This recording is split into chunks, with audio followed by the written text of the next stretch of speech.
मुन्ना मुन्ना को चूजे थे, एक दिन दोनों घर से निकले, कन्या छूने बागों में आए।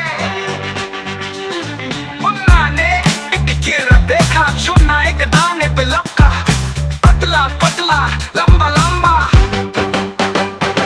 दोनों ने कीड़ा को पकड़ा, जोर से खींचा, दोनों ने मिलकर जोर लगाया। बाहर निकला तो क्या देखा, चन्ना मुन्ना डर कर भागे।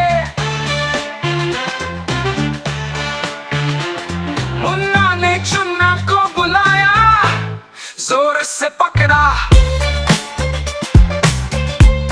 दोनों ने मिलकर जोर लगाया, कीड़ा बाहर खींचा आया। इतना मोटा ताजा चूहा, चन्ना पीछे मुन्ना आगे।